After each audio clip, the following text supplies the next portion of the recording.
በ2021 እንደ ፈረንጆቹ ወደ ፖለቲካው መድረክ አንድ መንፈስ ብቅ ይላል።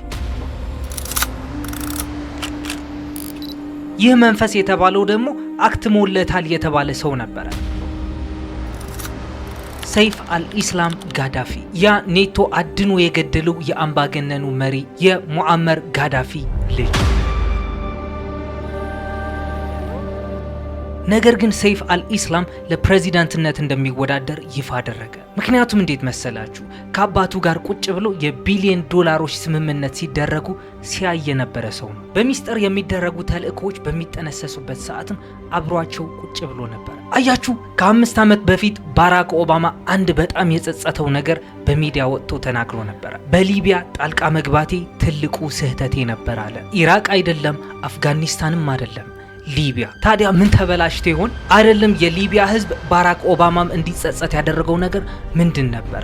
አሁን እዚህ ፓርት ላይ ልብ ብላችሁ እንድታደምጡኝ ይፈልጋሉ። ይህ ቪዲዮ ማየት ሲጀምሩ ሁሌም እንደምንለው ላይክ ብላችሁ መሆን አለበት። ሰብስክራይብ የምትለዋን በተንም ጠቅ አድርጋችሁ የቻናሌ ቤተሰብ ሁኑ። እናም መስከረም ወር 2009 መመልከት እንጀምር። ሙአመር ጋዳፊ የተባበሩት መንግስታት ጠቅላላ ጉባኤ አዳራሽ ውስጥ ገባ። እጅግ በጣም ውድ የሆነ መነጽርና በዲዛይነር የተሰራ ልብስም ለብሷል። የዓለም መሪዎችን ሊያነጋግር ሳይሆን የፋሽን ትርኢት ላይ የታደመ ይመስላል። ለ15 ደቂቃ እንዲናገር ተመድቦለት ነበረ። እሱ ግን ለ96 ደቂቃዎች ተናገረ።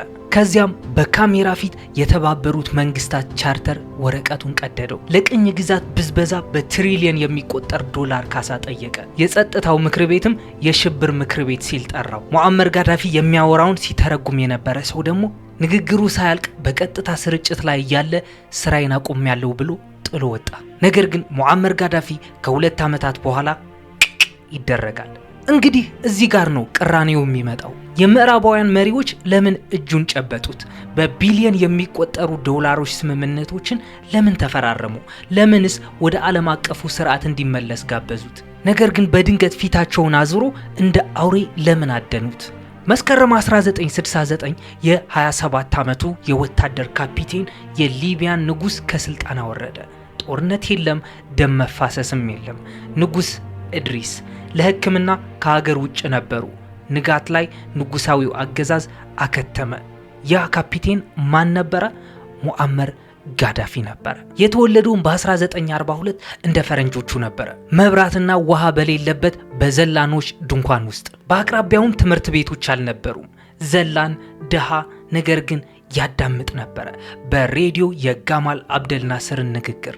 የአረብ አንድነት፣ ጸረ ቅኝ ግዛት፣ ቁጥጥሩን ከምዕራባውያን እጅ ማስመለስ፣ ያ የሐሳብ ዘር ሁሉንም ነገር ለወጠው። በዛን ሰዓትም በሊቢያ ምድር ስር ነዳጅ ተገኘ። በአንድ ጀንበር አገሪቱ ሀብታም ሆነች። ህዝቡ ግን አልሆነም። የአሜሪካና የብሪታንያ ኩባንያዎች ነዳጁን ተቆጣጠሩት። ገንዘቡም ወደሚከተሉት ቦታዎች ፈሰሱ። ለንደን፣ ዋሽንግተን፣ የንጉሱ ቤተ መንግስት።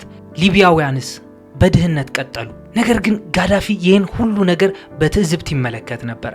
እናም በ21 ዓመቱ ወታደራዊ አካዳሚውን ተቀላቀለ።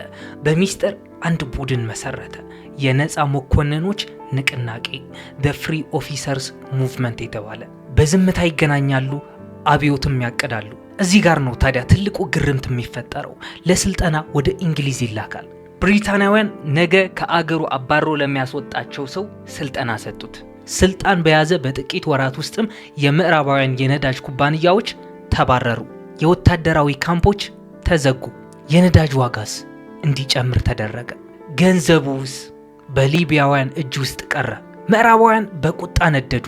ጋዳፊ በዛን ሰዓት አንድ ነገር ግልጽ አደረገ። ምዕራባውያንን የምትዋጋ ከሆነ ገንዘብና ጦር መሳሪያ ድጋፍ ያደርግልሃል። እነ አይአርኤ፣ የፍልስጤም ቡድኖች፣ የአፍሪካ አማጽያን፣ የላቲን አሜሪካ አብዮተኞች። የጋዳፊ ብቸኛውን ጥያቄ ምዕራባውያንን ትቃወማለህ ነበረ። በዛን ሰዓት የአሜሪካን ፕሬዚዳንት የነበረው ሮናልድ ሬገንም እንዲህ ብሎ ጠርቶት ነበረ፣ የመካከለኛው ምስራቅ እብድ ውሻ ብሎ። በዛ ሰዓት ማለት ደግሞ በ1986 በሊቢያ አሸባሪዎች አማካኝነት በምዕራብ በርሊን በሚገኝ የሌሊት ክበብ ላይ የተፈጸመውና የአሜሪካ ወታደሮችን የገደለው የቦምብ ጥቃት የታሪክ መለወጫ ነጥብ ነበረ። ሬጋን ለዚህ ድርጊት ቀጥተኛ ወታደራዊ ምላሽ ሰጠ። የአሜሪካ ጄቶች ትሪፖሊንና ቤንጋዚን ደበደቡ። ከቦምቦቹ አንዱም ያረፈው በራሱ በጋዳፊ የመኖሪያ ግቢ ውስጥ ነበረ።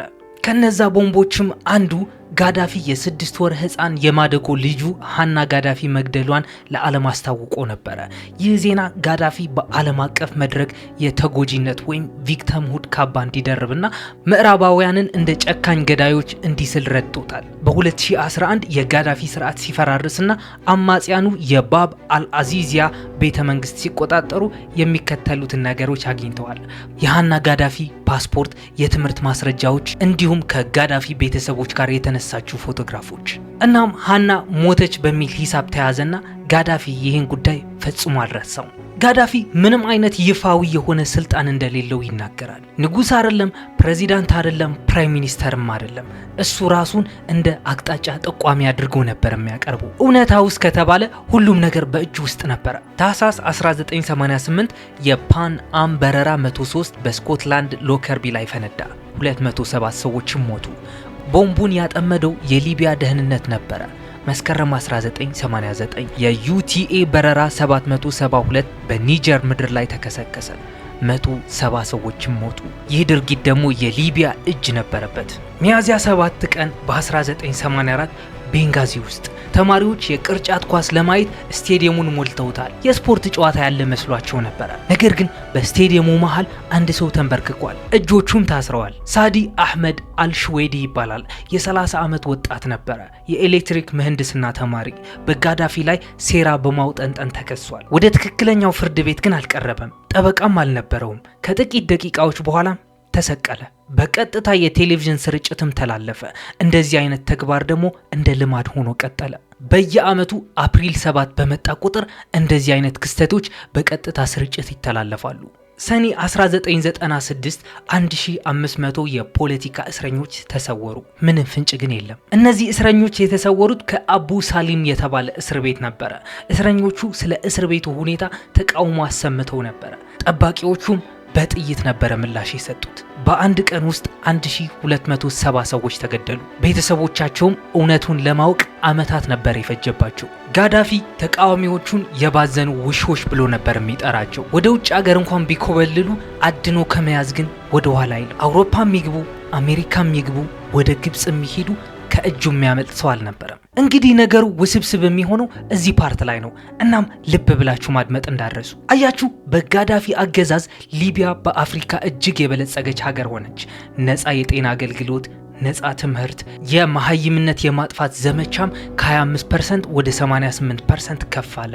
ነፃ ኤሌክትሪክ ኃይል፣ ከወለድ ነፃ ብድር፣ ለአዲስ ተጋቢዎች $50,000 ስጦታ ይሰጣቸው ነበረ።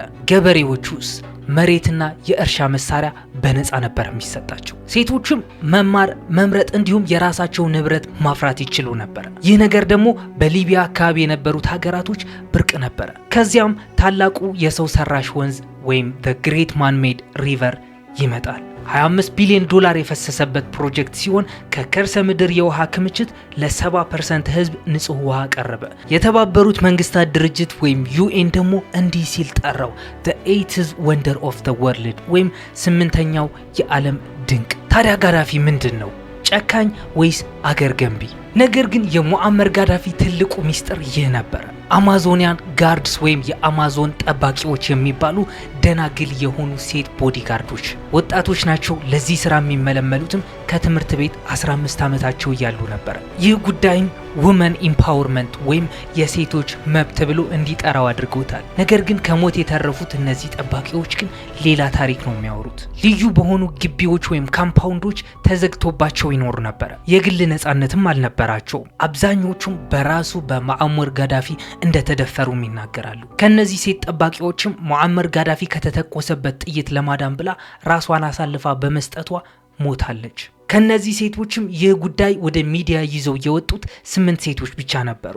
ሌሎቹ ይዘውት እንዲኖሩ ተደርገዋል። መስከረም 11 2011 ሁሉም ነገር ተቀየረ። ጋዳፊ አሜሪካ ውስጥ የተደረገው ጥቃትን አወገዘ። ይህ ነገር ደግሞ አስደንጋጭ ነበር፣ ምክንያቱም ከዚህ በፊት የታጠቁ አማጽያን ይደግፍ ስለነበረ ነው። ነገር ግን የዚህ አይነት ጥቃት አይደለም። እሱ እስላማዊ የሆኑ ጽንፈኞችም በጣም ይጠላል። ሊገሉትም ሞክረው ነበረ። ስለዚህ ለምዕራባውያን ያልተጠበቀ ነገር አቀረበላቸው። ሚስጥራዊ መረጃ ወይም ኢንተሊጀንስ ነበረ። ምክንያቱም ጋዳፊ አንድ ስምምነት ላይ ደረሰ። ሁሉንም ነገር ለመተው ተስማማ። የኒውክሌር ፕሮግራሙን፣ የኬሚካላዊ መሳሪያዎቹን፣ 25 ቶን የሚመዘን የመርዘኛ ጋዝ ወይም ማስታርድ ጋዝ ክምችቱን፣ 3300 የአየር ላይ ቦምቦችም ጨምሮ ለሎከርቢ አደጋ ሰለባዎችም 2.7 ቢሊዮን ዶላር ካሳ ከፈለ።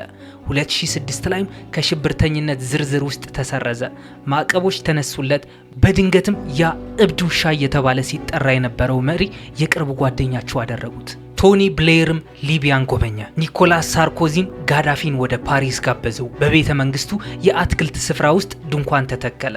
ምክንያቱም ሙአመር ጋዳፊ ለጉብኝት ወደ ሌላ ሀገር ሲሄድ ሆቴል ውስጥ ወይም ቤተ መንግስት ውስጥ አይደለም የሚያርፈው፣ የራሱ ድንኳን ራሱ ተክሎ ነበረ። የ10 ቢሊዮን ዶላር የጦር መሳሪያ ስምምነትም ተወያዩ። በኋላ ላይ አንድ መረጃ ይፋ ሆነ።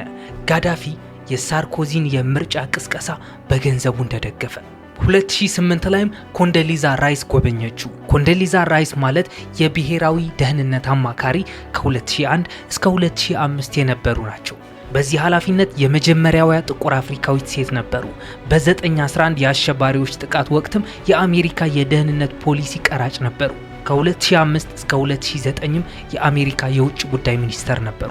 እናም ኮንዶሊዛ ራይስን በጎበኘችው ሰዓትም እንዲህ ብሎ ነበር የጠራት፣ ማይ ዳርሊንግ ብላክ አፍሪካን ውመን ወይም ውዷ ጥቁር አፍሪካዊት ሴት ብሎ። ከዛ በኋላም አንድ ሁለት እያለ ከሲአይኤ ጋር ትብብር ጀመረ። ዩኒቨርሲቲዎችና የህዝብ ግንኙነት ተቋማትም ተቀላቀሉ። ጋዳፊ አሁን ሙሉ በሙሉ የስርዓቱ አካል ሆነ። ነገር ግን አሁንም ያልተቀረፈ ችግሩ እዚህ ጋር ነው። ጋዳፊ በጣም ብዙ ሚስጥሮችን ያውቃል። የነዳጅ ስምምነቶች፣ ሚስጥራዊ ክፍያዎች፣ የደህንነት ዘመቻዎች። እንኳንስ ይሄ ቀርቶ ለሲአይኤ ሲል በሽብርተኝነት የተጠረጠሩ ሰዎችን እስከ መመርመር ደርሷል። በእጁ ላይ ትልቅ የመደራደሪያ ካርድ ወይም ሌቨሬጅ አለው። ከዚያም ሁሉንም ነገር የሚቀይር አንድ እርምጃ ወደፊት ተራመደ። የወርቅ ዲናር ወይም አዲስ የገንዘብ አይነት። ይህ በወርቅ የተደገፈ ነው። ለአሜሪካ አይደለም፣ ለአፍሪካ የሚጠቅም ነበረ። ዶላርም አይደለም፣ የፈረንሳይ ፍራንክም አይደለም። ይህ ከረንሲ ለማስጀመርም 143 ቶን ወርቅ አዘጋጅቶ ነበረ። ይህ የወርቅ ክምችት ደግሞ ከ7 ቢሊዮን ዶላር በላይ ያወጣ ነበረ። የተለያዩ ሀገራትም ፍላጎት አሳዩ፣ ናይጄሪያ፣ ግብጽ፣ አንጎላ። ይህ ደግሞ የሚከተሉትን ስጋት ላይ ጣለ። የአሜሪካ ዶላር የበላይነትና የፈረንሳይ በአፍሪካ ያለውን ቁጥጥር ነበሩ። ነዳጅ በዶላር መሸጥ ካቆመ ሁሉም ስርዓት ይፈረካከሳል። ከዚህ በኋላ ደግሞ የሂላሪ ክሊንተን የኢሜይል መልእክቶች ሊክ አድርገው ወይም ተሰርቀው ወጡ። በውስጡም አንድ ማስታወሻ ተገኘ። ሁሉንም ነገር የሚያረጋግጥም ነበረ። ፈረንሳይ የራሷ የሆኑ ምክንያቶች ነበሯት። ነዳጅ፣ ተጽዕኖ፣ ፖለቲካዊ ትርፍና የጋዳፊን ገንዘብ እቅድ ማሰናከል ነበሩ። ጣልቃ ለመግባት ግፊት ካደረጉባቸው ምክንያቶች አንዱ ይህ ነበረ። እዚህ ጋር ነው ግምቱ ወደ ማስረጃነት የሚቀይረው። የአረብ አብዮት ተቃውሞዎች በመላው የአረብ ሀገራት ተስፋፉ። ሊቢያን በቁጣ ፈነዳች። ጋዳፊ በኃይል ምላሽ ሰጠ። ህዝቡን አድኖ እንደሚይዝ ዛተ። ቤት ለቤት ክፍል ለክፍል እናድናቸዋለን ብሎ ትዕዛዝ አወጣ። ነገር ግን ጥያቄው እዚህ ጋር ነው። ለምን ሊቢያ? ለምን ሌሎች ሀገራት ላይ ተመሳሳይ እርምጃ አልተወሰደም? የኔቶ ጥቃት፣ የተባበሩት መንግስታት በረራ የተከለከለበት ቀጠና ወይም ኖ ፍላይ ዞን እንዲታወጅ አጸደቀ። ነገር ግን ከጀርባ የውጭ ኃይሎች ቀድሞ መሬት ላይ ነበሩ። ከዚያም የቦምብ ናዳው ተጀመረ። በዚህ ሰዓት 9700 ተልእኮዎች ተደረጉ፣ 26000 በረራዎች ተደረጉ፣ 7700 ቦምቦችም ተጣሉ። ሲቪሎችን እጠብቃለሁ የሚል የጋዳፊ ህግ ማፍረሻ መሆናቸው ነው የመጨረሻዎቹ ደቂቃዎች። ጋዳፊ ሸሸ። ሲጓዝበት የነበረው ተሽከርካሪም በፈረንሳይ ጄት ተመታ። እሱም ሮጠ። በፍሳሽ ማስወገጃ ቱቦ ውስጥም ተሸሸገ። አማጽያኑ አገኙት። ሁሉንም ነገር በቪዲዮ ቀረጹት። ድብደባ፣ ስቃይና ጥቃት አደረሱበት። ጥቃት ሲባልም ጾታዊ ጥቃት አድርሰውበት ነበር። ከዚያም ተተኮሰበት። አስከሬኑም በሬሳ ቤት ውስጥ ለእይታ ቀረበ። ሂላሪ ክሊንተንም እንዲህ ስትል ምላሽ ሰጠች፣ መጣን፣ አየን፣ እሱም ሞተ ብላ። ከዚያስ ምን ሆነ ስንል ግርግሩና ትርምሱ ተነሳ። ሁለት መንግስታት፣ የእርስ በእርስ ጦርነት፣ ከ25000 እስከ 30000 የሚደርሱ ሰዎችም ሞቱ። አይኤስም ብዙ ግዛቶች ተቆጣጠረ። ህገወጥ የሆኑ የባሪያ ገበያዎችም ተመለሱ። የነዳጅ ምርት ተገታ። ጠቅላላ የአገር ውስጥ ምርት ወይም ጂዲፒ አሽቆለቆለ። የጦር መሳሪያዎች በመላው አፍሪካ ተሰራጩ። ስደተኞች ወደ አውሮፓ ጎረፉ። ይህ ደግሞ ጋዳፊ ቀድሞ እንዳስጠነቀቀው ነበር የሆነው። ያ 143 ቶን ወርቅስ የት ገባ? አገሪቱ ከመፈራረሷ በፊት ወርቁ ተንቀሳቅሶ ነበረ፣ ከዚያም ጠፋ። ተቀበረ፣ ተሰረቀ ወይስ ተወረሰ? ስለዚህ ጉዳይ ማንም አያውቅም። ሊቢያ ዛሬም ካየናት አሁንም ድረስ እንደተከፋፈለች ናት። 867,000 ስደተኞች መውጫ አጥተው ተይዘዋል። በሺዎች የሚቆጠሩት ሜዲተራኒያን ባህርን ሲያቋርጡ ህይወታቸው አልፈዋል። ኢኮኖሚው ያልተረጋጋ ነው። 147,000 ሰዎች ተፈናቅለዋል። አገሪቱም አሁንም ከገባችበት አረንቋ አልወጣችም። አሁን ደግሞ ወደ መጀመሪያ ስላነሳነው ርዕስ እንመለስ። ወደ ሰይፍ አልኢስላም ጋዳፊ። ይህ ልጃቸው ለንደን ውስጥ ነበር የተማረው። በ2011 በተቃዋሚዎች ተይዞ በ2017 ነበር የተፈታው። በ2021 ወደ ሚዲያ ከተመለሰ በኋላ ግን እጁ ላይ ብዙ ማስረጃዎች እንዳሉ ተናግሮ ነበር። የምርጫ ቅስቀሳ የገንዘብ ድጋፎች፣ ሚስጥራዊ ስምምነቶች፣ የድምፅ ቅጂዎች፣ እነዚህ ደግሞ መንግስታትን ለማናጋት ሊጠቀምባቸው የሚችሉ ማስረጃዎች ናቸው። ነገር ግን ሰይፍ አልኢስላም ጋዳፊ የካቲት 23 ቀን በ2026 እሱም እንዳባቱ ይደረጋል። የሱ መገደል ደግሞ በሊቢያ ፖለቲካ ላይ ትልቅ የሆነ መናጋት ያፈጠረ ነበር። እንግዲያውስ ራሳችሁን ጠይቁ፣ ሊቢያ ዳነች ወይስ ፈራረሰች? ይህ ሁሉ የተደረገው ግን የሊቢያ ዜጎች ለመጠበቅ ነበረ ወይስ በጣም ብዙ ማስረጃዎችን የሚያውቅ ሙአመር ጋዳፊን ለማስወገድ ነበረ? እዚህ ላይ ደግሞ አንድ ነገር ላይ እርግጠኛ መሆን እንችላለን። ጋዳፊ አልፏል። ነገር ግን እነዛ መረጃዎች ግን አልተላለፉ። ልጁ ነበረ እነዚያ ሚስጥሮች ዳግም ይዞ ሊወጣ ይችላል ነበር ተብሎ የታሰቡ። ነገር ግን አልሆነም። ምክንያቱም ምን ይመስላችኋል?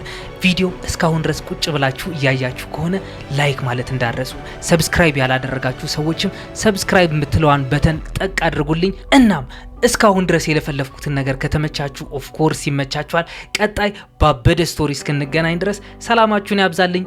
ይሜ